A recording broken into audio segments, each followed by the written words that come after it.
Number 10. Anya Corazon. Anya is also from Earth 616. She had the potential to become a version of Spider-Man as recognized by a member of the Spider Society. In order to save her life, this member, Miguel, transferred some of his power to her. This gave her a cool tattoo which unlocked her potential, granting her spider-like powers. She shares many powers with Peter Parker, but instead can generate her own organic webbing and does not have spider sense. Her reflexes though are still very sharp, and she also has the unique ability of having a very flexible skeleton. She's not only a gymnast and acrobat, but Anya also has a physiology that allows her to compact and extend her skeleton when needed, which also makes her more durable than most. Number 9. Spider-Man UK. Spider-Man UK of Earth 833 is pretty powerful just when you think about how connected he is to the story of the Spider-Verse. Billy Braddock of Earth 833 seems to have both the abilities of Captain Britain and Spider-Man,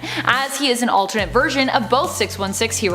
He was also the first Spider Totem to really notice that something was amiss in the multiverse and was responsible for investigating further into that, traveling around to different alternate worlds. His homeworld was destroyed during the incursions that happened previous to the creation of Doom's Battle World, so instead he stayed on Loom World originally after the events of Spider-Verse, and became the leader of the multiversal team known as the Web Warriors. Number 8. Superior Spider-Man. Otto Octavius the Spider-Man was powerful because he was more fearless and less concerned with a moral code than his predecessor. Otto was willing to rely on tech more when it came to his role as Spider-Man, which was both an asset and accounted for some of his failures. Superior Spider-Man was not afraid to take out criminals for good, but in the end realized it was his personality and his ruthlessness as well as a lack of moral compass that often prevented him from being a better Spider-Man than Peter Parker. Eventually he stepped down from the mantle and relinquished Peter's body, which he had stolen, because of this revelation. Number 7. Silk. Cindy Moon was bitten by the same spider as Peter Parker, but on her ankle instead of on her hand. The spider bit her after it had bitten Peter, which also granted her spider-like abilities. Some of their powers differed, however. Cindy found herself able to create organic webbing, and her spider sense was more sensitive and had greater reach and range than Peter's. She ended up growing up mostly inside a bunker after a man appeared to train her but noticed she was being tracked by the villain known as Morlun. The bunker would hide her from Morlun, blocking his ability to see or track her, and had enough food and information to allow her to live within it for years, which Cindy did, living in it for over a decade. She could leave at any time, but chose not to due to the fact that the result of doing so could be catastrophic. Eventually, however, Peter freed her, knowing Morlun had already been defeated. Cindy and Peter shared a magnetic attraction to one another that was never fully explained, but could be because they were both bitten by the same spider. Could have been why they were so weirdly attracted. She might not be as physically strong as Spider-Man, but Silk Spider's sense is seen as being more advanced. Number 6. Peter Parker. How can I have a most powerful Spider-Man list and not include Peter Parker, right? Not only is Spider-Man often underestimated when it comes to his strength, but over time he's also become more and more known for his brilliance in the comics. He's one of the strongest and smartest heroes around in Marvel. Aside from all of that though, Peter Parker was also our first Spider-Man, and without him we wouldn't have the world we know as the Spider-Verse today. He's powerful because his character's popularity and relatability when he was originally created started a movement which paved the way for all the Spider folks who came after. Number 5. Scarlet Spider. Ben Reilly is one of Peter Parker's clones and is believed to be a more perfect version of Parker himself. He is basically a perfect clone of Peter Parker. Of course, Ben still has his own issues, but he is sometimes even the preferred Spider-Man when fans have the choice between Spider-Man of Earth 616 and his clone Scarlet Spider. Like Peter, Ben is also a skilled inventor and has come up with many modifications to his equipment, like his stingers. He also managed to sneak into the Baxter building, which he believed had the finest security systems in the world, and yet he was able to get around them and disable those that were in his way. Pretty impressive. He's not just powerful in terms of his powers, but he's powerful in terms of his brain as well. Number 4. Spider-Carnage. In the 2019 Spider-Verse limited series, Spider-Carnage takes on Spider-Man and her family, including the brilliant Peter Parker and the heart of the team, Uncle Ben. Miles Morales teams up with her to take him on, but this ruthless version of Peter Parker from an alternate universe was tough to beat. This version of Peter believed heartily in the destruction of the multiverse and intended to go after tons of alternates, destroying destroying them, while bonded with the Carnage symbiote. In the end, it took Spider-Man reaching out to all the other alternate Spider-Mans from across the multiverse to even stand a chance at winning in a battle with him. Spider-Man also might not be young, but she is tough and she's very capable, so this should give you an indication of just how tough and terrifying Spider-Carnage really is. Number 3. Miles Morales. One of the most powerful abilities Miles has that separates him from Peter Parker of Earth 616 is his Venom Blasts. A few alternate Spideys have a variation of this power, but Miles is one of the most well known for it. His Venom Blast is so powerful that we see what happens when he manages to duplicate it while fighting what appears to be a copy of himself in Miles Morales Spider-Man 18, revealing just how powerful this power can be and just how durable Miles himself is. Beyond his abilities, Miles is also powerful in what he represents. Spider-Man became such a popular character when he was first introduced because he was so relatable. As time has gone on and young Peter Parker has grown up and become an adult, his story has moved more and more away from that of the relatable high school geek just trying to fit in and help out his elderly aunt. Miles, however, still kinda has that relatable vibe. As wild as his story gets, he's a character that very much feels relatable and grounded in reality. He embodies all of the characteristics that we loved about Peter Parker originally without being a carbon copy of him. He is Spider-Man. Number 2. Captain Universe. There are actually 2 different versions of Cosmic Spider-Man or Captain Universe, but the one we're going to talk about for the purpose of this list is the version from Earth 13, the one that I feel like more people are familiar with. This alternate Spidey decided to keep the powers of the Enigma Force instead of relinquishing them. He ended up joining the Spider Army and using his powers to protect Spider Totems from the multiverse. He did unfortunately have to stay within his own universe to do so, otherwise he would lose the Enigma Force powers, which allowed him to manipulate matter and sense things and see and discover truths on a cosmic level. While he was powerful enough to be trusted with protecting other Spider Totems, he ended up meeting his end at the hands of the powerful Soulless, the Inheritors' leader, who managed to feed off the life energy of Cosmic Spider-Man's powers, killing him. Number 1. Cosmic Mayday. What could be more powerful than a version of Peter Parker who kept the Enigma Force? How about the daughter of an alternate Peter who relinquished it? For that alternate, we are going to have to go to the last panel of one very specific comic, the 1989 What If series issue 31. In this reality, Peter Parker from Earth 9110 kept the Enigma Force longer than his 616 counterpart, but still eventually relinquished it. However, it was later revealed during his time as Cosmic Spider-Man that he and Mary Jane conceived a child. At the end of the comic, their daughter is born. We can assume that she would likely be named May, as many of their alternate daughters have been, and that she might even have Spider-Man's powers. But she also appears to have some of the Enigma Force as well, potentially making her one of the most powerful spider children and people to have ever lived. Sadly, we don't come back to her to learn more. That's a what if story for another time apparently. She's just a baby. Number 10. Spiderling. Also known as Anna May Parker, she first appeared in 2015 in Spider-Man's Renew Your Vows storyline as part of the Secret Wars event. She is the daughter of Peter Parker and Mary Jane. When the multiverse is destroyed by incursions and recreated as Battle World, she finds herself living in a domain known as the Regency. This place is dominated by Regent, an evil mastermind on a mission to eliminate all superheroes and steal their powers. Growing up, she develops spider powers of her own, causing her parents to fear that she will one day be hunted. She actually is hunted down later and kidnapped by Venom, who recently escaped from prison. The epic confrontation that follows ends with Spider-Man bringing a burning building crashing down on Venom, presumably killing him. Ooh woo, Daddy Spider-Man is protective. Later in life, Anna confronts the villain Mole Man on her own while her parents are busy arguing about their daughter being a superhero. The Parker trio goes on to defeat the villain together, and Peter names her Spiderling. She has the same sense of responsibility as Peter, but with Mary Jane's headstrong attitude. Number 9. Spider-Girl. First appearing in one of Marvel's What If storylines, number 7, in 1978, Betty Brant was a newly hired employee at the Daily Bugle. Attending a scientific demonstration with her colleagues, she winds up in the same lab Peter Parker is visiting with his classmates. A radioactive spider drops down and lands on Betty's hand, resulting in her being bit instead of Peter. Concerned for Betty, Peter convinces Jameson to let her take the day off, and he invites her out to dinner. Later, the two of them discover Betty has developed spider powers, and Pete inspires her to take up crime fighting so he can take some pictures and sell them to the Bugle. Jameson, of course, only uses the photos to start a smear campaign about Spider-Girl being a menace. The two later fail to stop a burglar, who goes on to kill Peter's Uncle Ben. Betty is horrified by this and resolves to abandon her identity as Spider-Girl. Hey guys, before I get on to the next one, please take a second to hit that like button. It really helps us out here at Top 10 Nerd. Number 8.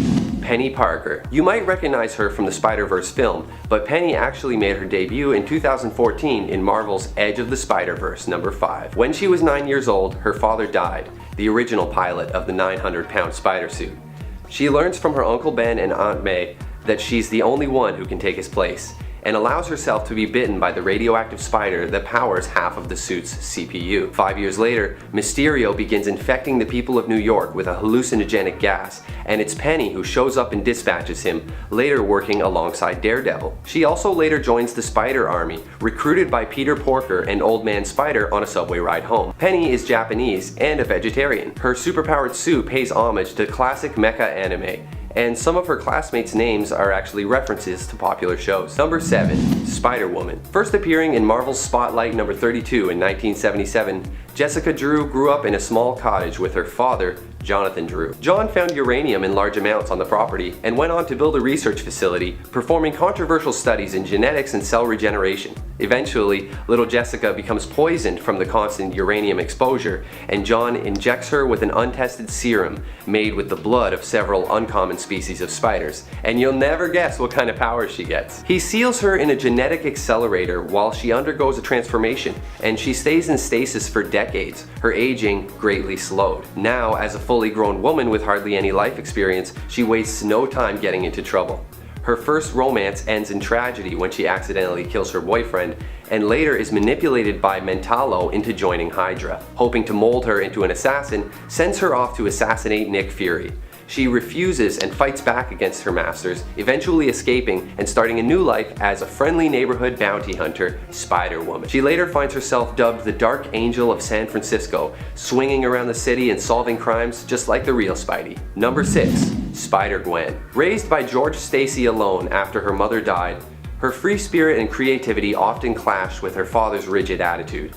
She became friends with Peter Parker and formed a band with her classmates known as the Mary Janes. After being bitten by a genetically engineered spider, she gained spider powers and became known as Spider-Woman.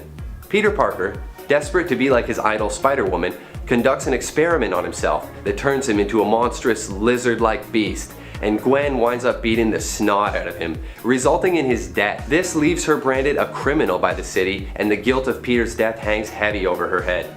She doubles her efforts to fight crime, eventually having her identity uncovered by her father. At one point, she travels to another universe and meets a version of Peter Parker that became the Goblin, overwhelmed by rage at not being able to save his universe's version of Gwen Stacy. She attempts to recruit him into the Spider Army, but he refuses. Later, when she reveals that she's actually an alternate Gwen Stacy, he sacrifices himself to save her like he wishes he could have in his own dimension. Number 5. Silk. First appearing in Amazing Spider-Man Volume 3 in 2014, Cindy Moon was born with an eidetic memory. At a scientific demonstration, the radioactive spider that gave Peter Parker his powers also bit her in the ankle. The first use of her powers was actually when she got home and accidentally webbed up her parents. She is then taken away by Ezekiel Sims, who locks her away to protect her from Morlun, the devourer of totems. He's on an interdimensional mission to basically kill every single version of Spider-Man. Good luck, am I right? So yeah, she's locked away in this tower with a whole bunch of books and tapes and stuff, and she stays there willingly to keep herself safe. Spider-Man finds out about this at some point, and he comes along to rescue her. She improvises a sweet costume made of webs, and the two immediately begin an intimate relationship. You can only imagine what a mess that would make. They make a pretty good team though, and later go up against Electro together. She once even saved Spider-Man from being unmasked by the Black Cat on live television. Number 4. May Parker. May is the daughter of Mary Jane and Peter in a future alternate universe. She first appeared in What If Volume 2, number 105. When Peter Parker loses a leg in an intense battle against Green Goblin, Spidey decides to focus more on being a father and decides to keep his past from his daughter. Unfortunately, she develops her own spider powers similar to his at the age of 15. She has a few adventures of her own before her parents discover her dual identity, but Pete and Mary Jane are supportive of her crime-fighting passion. She later goes on to help S.H.I.E.L.D. battle against Carnage, and once encounters a clone of herself. She later assists the Web Warriors and the Superior Spider Army. Number 3. Spider-Bitch. First appearing in Wolverine Volume 3, number 67, in 2008, she is technically Peter Parker's granddaughter, with her parents being Hawkeye and Tanya Parker. She's super badass, and I love her costume. She is from a future alternate reality where Kingpin rules over Hammer Falls, a future version of Las Vegas. She gathers up a team of heroes and attempts to take control of the area, but ends up being captured by Kingpin and set to be executed. Her father, Hawkeye, helps her to break free and is shocked when she ends up killing Kingpin in her rage and then attempts to kill Papa Hawkeye as well. She eventually embraces her legacy and becomes Spider-Girl, later recruited by Superior Spider-Man into the Spider Army. She ultimately survives in the end and returns to her home dimension. Number 2. Lady Spider. Appearing in Spider-Verse number 1 in 2014, May Reilly's father kept numerous animals in his study, including a spider. One day, May opened up the cage, believing the spider to be upset about being held captive, and she got bit. It was actually just a normal spider. Later on in life, her father dies and she builds a super suit with mechanical arms and mechanical web shooters, becoming the Lady Spider. She has 3 university degrees and is the only female student in her field. She first used her suit to rescue the mayor from Electro, and when the 6 men of the Sinistry arrive, led by Green Goblin, she holds them off, forcing them to retreat. And now number 1. Spider-Man. In Marvel's What If number 23, released in 1980, we meet the amazing Spider-Man, also known as Aunt May. When her nephew Peter Parker forgets his lunch at home, a concerned May Parker rushes off to a science demonstration to make sure he gets it. He's a growing boy. There, she is bitten by a radioactive spider, which gave her spider powers. I'm serious. May first uses her power to earn some money for her family doing stunts, but later defeats the villain Leapfrog and becomes a real crime fighter. When the Master Weaver Karn shows up in her universe on his relentless hunt to kill anyone who possesses spider powers, she heroically surrenders herself to save her family. Also known as Spider Lady, or sometimes just Granny, May is later recruited into the Spider Army during the Spider-Geddon event to battle against the Inheritors on the Marvel Prime universe. In the end, the evil Inheritors are defeated by transferring their consciousness into infant human babies, which May actually adopts and takes back to her universe. Truly your friendly neighborhood aunt. Number 10. Ultimate Clone Saga. This version of the Clone Saga didn't just have a good and evil clone of Peter Parker, but instead had a whole slew of clones to choose from. This time around, the people responsible for creating these Peter Parker clones were Otto Octavius and Dr. Connors, who were both working with the FBI and CIA. It also involves a version of Jessica Drew that instead is a female clone of Peter, but who still had all of his memories. Weird. The CIA planned to manipulate her mind and wipe Peter's memories from it, but before they got a chance to follow through with their plan, Jessica freed the other clones and they all escaped. You can find this story in the Ultimate Spider-Man series. Number 9. Web of Death. I'm sorry, but you know my love of the 90s, so sometimes we gotta go there. This 4-part story arc takes place between 2 comic serials, The Amazing Spider-Man and Spectacular Spider-Man. While it is part of the Clone Saga, which has led, I'm sure, many to dismiss Web of Death, and many of the consequences of the story were later undone, I do think it's something worth reading. Especially if you're a Doc Ock fan, because it has lots of good moments between him and Peter, who at the time is dying from a virus given to him by Vulture. And we also get to see the brutal death of Otto at the hands of the frightening, messed up Peter Parker clone, Kane, with his luscious hair. This is also the story arc where MJ got pregnant and her and Peter are gonna have a baby. There's also a part of the story where you think that Peter actually kicked the bucket and died. Needless to say, if you want some intrigue and murder and you can deal with 90s comics and you love them maybe like I do, this one is for you. So, you're welcome. Or, sorry. Number 8. Kraven's Last Hunt. This scary Spider-Man story originally made us think that Spider-Man had finally been defeated and even killed. Kraven sets out to capture and kill Spider-Man, his ultimate prey, because Spidey always managed to get away. And surprisingly, Kraven succeeded and he made it all look pretty easy. Kraven buried Spider-Man and then took up the mantle himself, aiming to prove that he could do an even better job than his foe at defeating his own villains, cause he figured Spider-Man had gotten away so many times, I really gotta do more to prove myself here. And to Kraven, defeating Spider-Man's foes proved that he was better. But when Spider-Man shockingly returns, spoiler alert, he was not dead, he was just knocked out for a few weeks, he revealed to Kraven his objective as Spider-Man was never to completely destroy his foes, but simply to prevent the crimes they sought to commit. Deciding that he had achieved everything he could while in his prime, and he'd proven himself pretty much, Kraven let Spider-Man go, and in the end he took his own life, resigned with his accomplishments. But don't worry, it's a comic book, so he comes back. Number 7, Dying Wish. In this story arc, starting in Amazing Spider-Man issue 698 and spanning 3 issues, Peter Parker does actually die.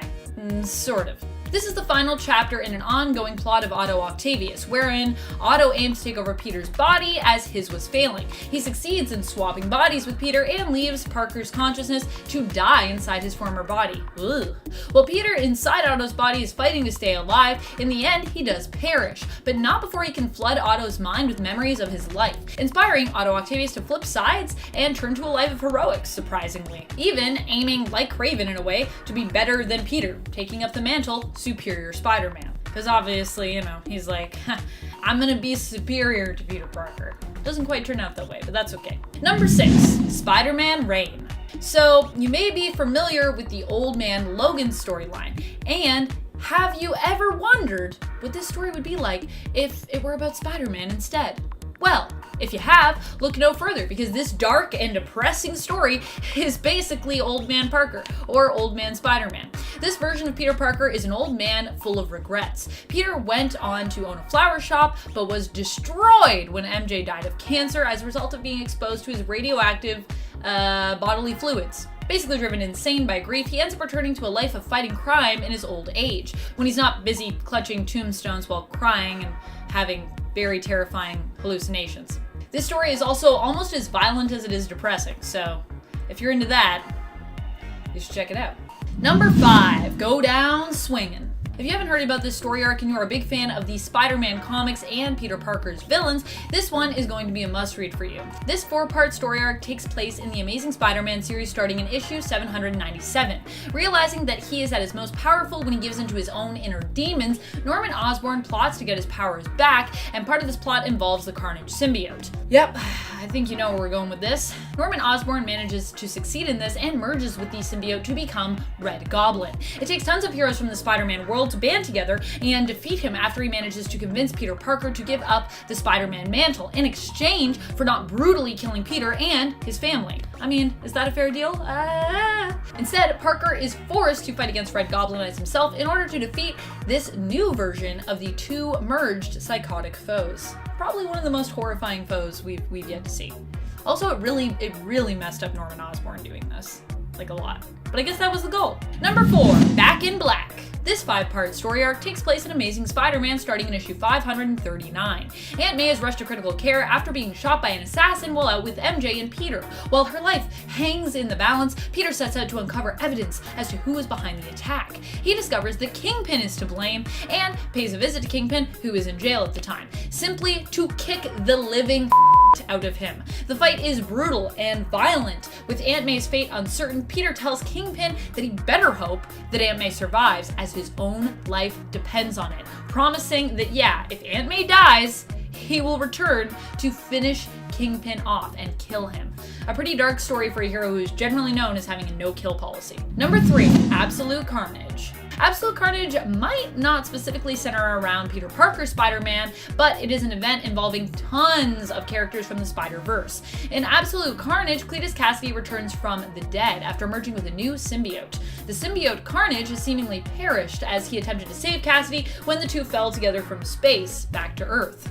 Long story. However, remnants of the symbiote live on in Cassidy and are able to influence the new Grendel symbiote, basically turning it into sort of a new version of Carnage. With a new link to Null through the Grendel symbiote, Cassidy agrees to help free Null and sets out to collect the remnants of other symbiotes known as codexes, located in the spines of every person and super, dead or alive, who has ever bonded with a symbiote. So he's gotta go remove all their spines.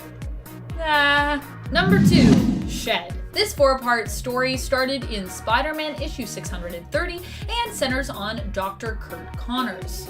Though Spider-Man is also involved in this too, obviously. It is his series after all. Connors, after being reformed from his life as the Lizard, finds himself once again pulled to the dark side after the death of his wife Martha and the near loss of his son Billy, both to cancer. Billy, what a son name. Dr. Connors begins to lose control and once again finds himself becoming the Lizard and losing himself to animalistic instincts.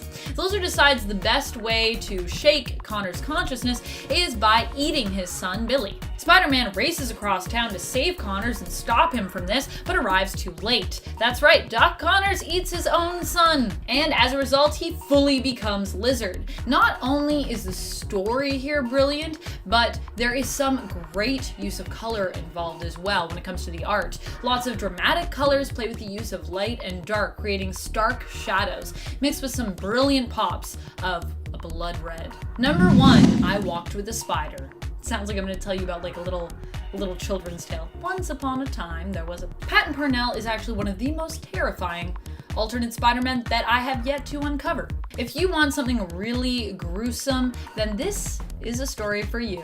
It only spans one issue of Edge of the Spider-Verse. You can find it in issue number 4. This issue was written by Clay McLeod Chapman with its disturbing and vivid artwork coming from Elia Bonetti. The story centers around Patton, who lives with his abusive Uncle Ted. He is bit by a radioactive spider and undergoes a slow, gruesome transformation into a spider-like monster that also comes with an uncontrollable urge to feed on living flesh. You know what they say, with great power comes great appetite. That's what they say in this comic. It's true. Number 10. Zombie Spider-Man. A scary alternates list is of course never complete without a trip to the Marvel Zombieverse. This series examines a world where all your favorite superheroes become infected and transform into ravenous zombies. A warning, only visit this part of the multiverse if you have an ironclad stomach and if you are a fan of gore. Even being a horror fan myself, I find it challenging to visit this universe as often as I need to do here at Top 10 Nerd. In this Marvel Zombieverse, Peter does not become a zombie right away, but when he does, he ends up devouring both MJ and Aunt May. This version of Spider-Man also saw him break and purposefully tear off limbs and shoot veins out of his arms as a substitute for webbing.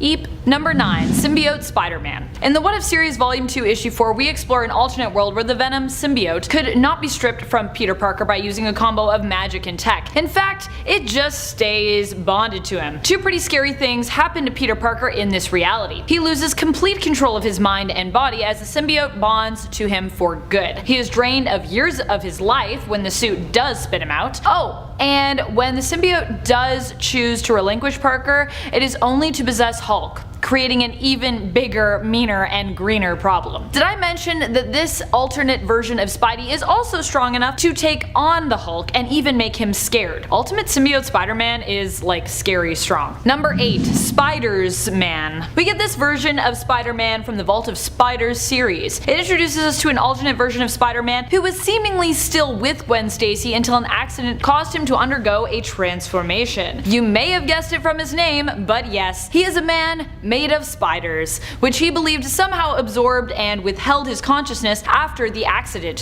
which he assumes actually caused his death. There is no Peter Parker, there is only spiders and the imprint he left on them. Number 7. Webslinger. In the series Avatar's The Covenant of the Shield, we see Peter's story told as though it were some gruesome fairy tale. Once a young boy fascinated with spiders, he ventured to the Webwood to learn all he could about them from a witch who resided there, known as the Widow of the Web. She granted him spider-like abilities with her teachings, but warned him not to use his abilities for his own interest. Don't do it. When the youth sees his abilities to protect his uncle from a thief, he is punished by the witch, transformed into a spider-like creature and burdened with protecting those in the forest, despite the fact that his form now terrifies all who live to see it. Sad face. Number 6. Dark Spider-Man. What happens when you combine Mac Gargan, aka the Scorpion, with the Venom symbiote and throw Norman Osborn in the mix? You get Dark Spider-Man. This disturbing alternate version of Spidey comes to us from the Dark Avengers, Hammer and Norman Osborn's alternate team of superheroes comprised mostly of villains. What makes Gargan so terrifying is Spider-Man? His complete lack of control. And if you are attached to your head or any other parts of your body, I would not advise you to get on Dark Spider-Man's bad side, as he has a tendency to completely devour anyone that gets in his way. Talk about Venom Unchained. Number 5. Spider-Man Doppelganger. What could possibly be scarier than an unchained, cannibalistic version of Spider-Man? How about an unchained version that has 6 arms? Created by Magus as part of a team of alternates to fight their goody two-shoes counterparts, Spider-Man Doppelganger is all the potentially evil parts of Peter Parker and Spider-Man thrown together. He also introduces us to something Spider-Man artists and writers are obsessed with when it comes to terrifying alternates of this character. You know, having multiple arms. Which, while probably handy, is also just creepy. Sorry about the pun. Number 4. Spider-Man Dark Reign. Taking a break from the visually terrifying versions of Spider-Man a la multiple arms and physical deformities, this version takes us down a more mentally disturbed path. If you're fans of Old Man Batman from the DC-verse, you might also be a fan of this version of Parker as well. This is, after all, Marvel's version, Old Man Spidey if you will. We find elderly Parker in a darker place. MJ has passed away from cancer, which was caused by her exposure to radiation as a result from being so close to Parker. Parker evidently is reeling with guilt from her death while also having been fired from his job at the local flower shop. Needless to say, he is not in a great place and has since retired from being Spider-Man. But when a strict authoritarian government and their police force known as the Reign pushes Parker too far, he takes up the mantle again. Parker imagines himself in his prime while he fights injustice in nothing but a Spider-Man mask and his underwear. The reason why this Parker is so terrifying is it makes readers have to deal with the idea of aging, of getting old, and how that affects both your mind and your body. Number 3. Man Spider. Back to being visually grotesque with none other than one of the grossest, Man Spider. He is half spider, half man, all monster. In the comics, this version of Spider-Man is often caused by Parker having his mutation altered into a more primal form. A sadder and equally terrifying exploration of this character also exists in the 1990s animated series.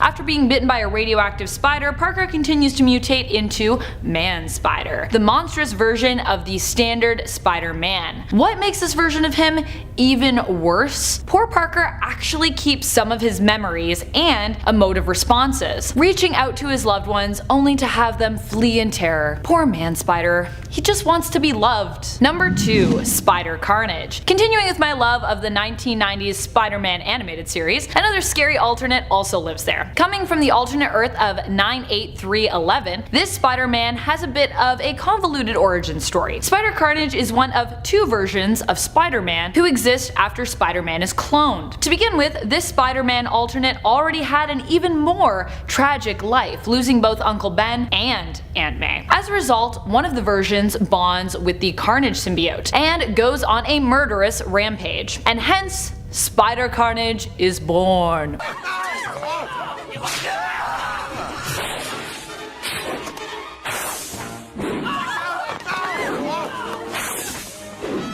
What happens to the other clone? They become Ben Reilly, aka Scarlet Spider. I am not sure which sometimes is more nonsensical, comics or their animated series. Number 1. PATTON. If you're not afraid of things that go bump in the night, you're about to be. This alternate is truly something out of a nightmare. It combines both grotesque, visual, and mental spooky stimuli all in one neat, gross package. This alternate comes to us from the Edge of Spider-Verse series. PATTON was a mostly harmless, creepy science nerd living with his abusive Uncle Ted and crushing/spying on his next door neighbor Sarah Jane. Until one day he was bitten by a radioactive spider. This gave him an enhanced sense of smell, the ability to shoot webs, and obsessive bloodlust. Parnell transformed into something more terrifying than Man Spider, though he does have a similar look. Multiple eyes, multiple arms, multiple legs, and pincers to boot. The thing that makes him the most scary is not only is he a murderer, kidnapping other teens and devouring them, but he can also lay eggs inside people. Eek!